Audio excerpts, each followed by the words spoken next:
I forgot to put this in part one of my video of I stand alone, I walk alone. My family members, they cannot walk on their own.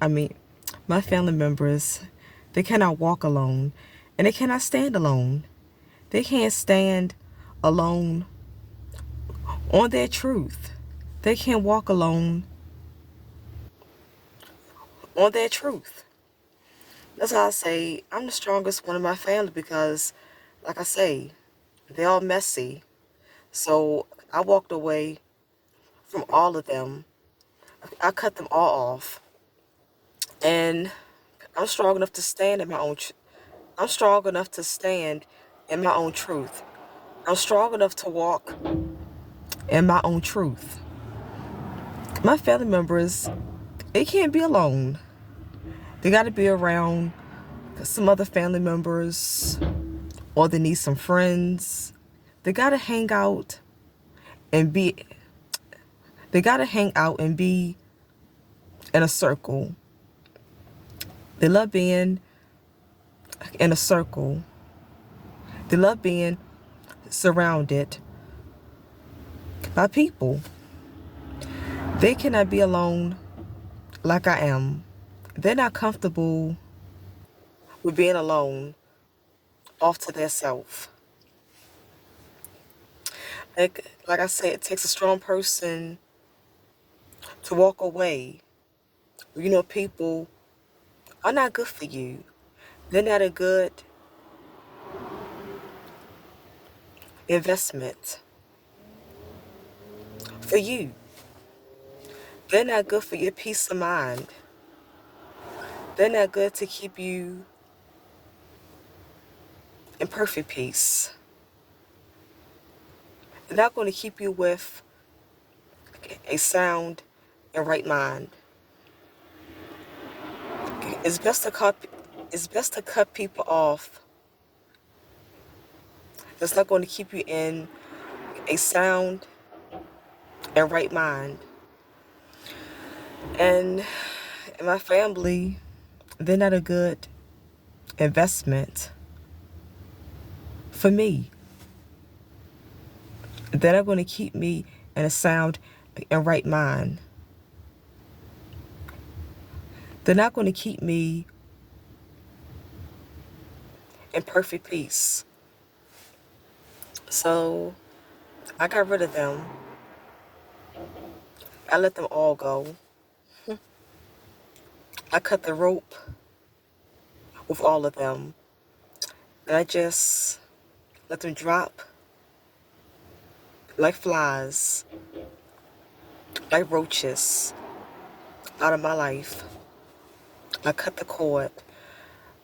I unplugged the cord. I unplugged from all of them. I unplugged from all of my family members, all my so-called relatives, all my family, my blood, which is really water, because their blood is no love to me. They don't love me. They're water. Their blood is real their blood is real thin. Their water is thicker than their blood. So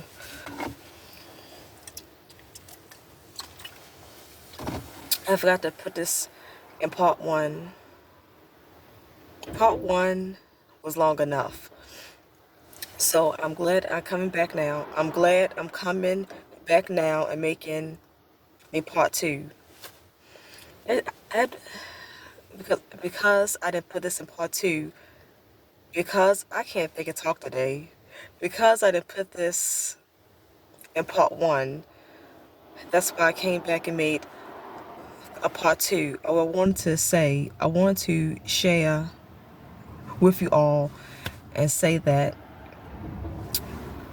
my family members, they can't be alone. Even some of them are kinda introverts and kinda stay off to themselves and not real friendly. Even the ones that's quiet and not real friendly. They still cannot stay off to their self. They're not comfortable and content with being alone, with being just them. They got to be around other family members or have some kind of friend or associate or some kind a church member friend. And they need someone to lean and depend on. My family members, they talk about each other. They're so two-faced, they're attention-starved. They can't stand to see no one get more attention than them. If someone get more attention than them, then they start confusion. My family, they're all screwed up in the head. If one family member gets more attention than them, then they get mad about it. They get so jealous and they start making up lies and they start a lot of confusion. They start contention. And then if someone in the family gets bragged on, they're so envious and jealous that they go to that person and they try to turn that person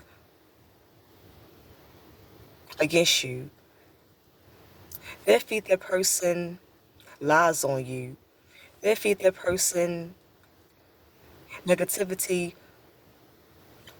on you. They feed that person negativity on you. They will frame you. They will tell lies about you to that person. They will frame you with lies to that person. Once that person can stop liking you and don't want to brag on you, they do all this. They do all this so that person will start bragging on you and stop liking you. That's a bit the jealousy and the envy is with my family. In my family, everything is a competition. Everything is a power struggle. They're in competition with each other. They got a power struggle with they got a power struggle with each other.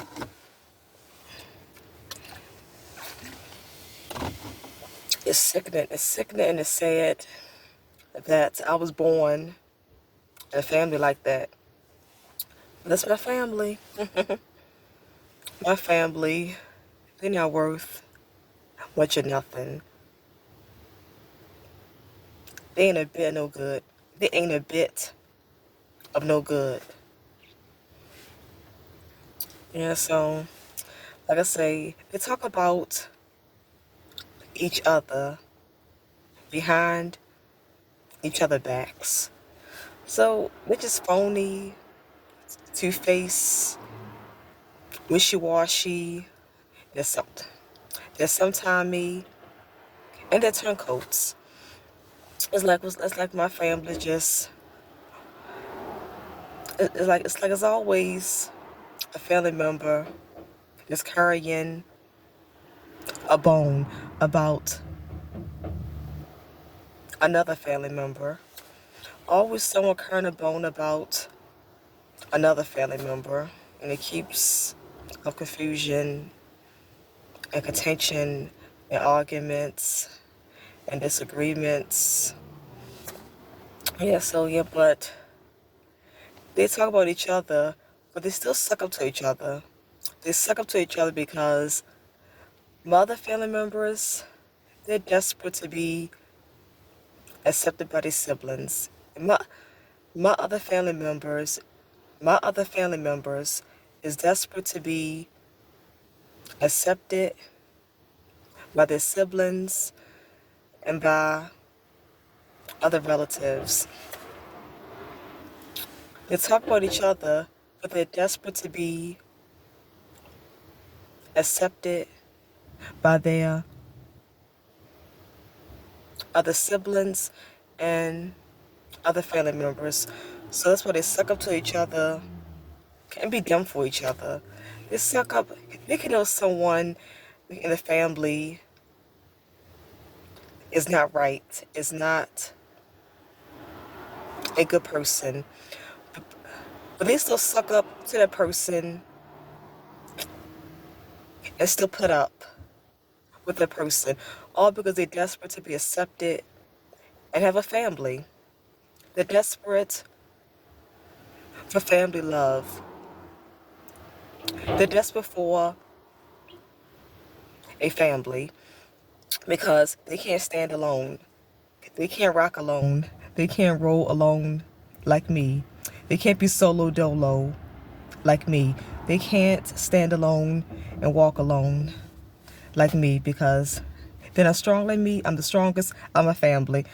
I'm a accountable goddess. My camera dying.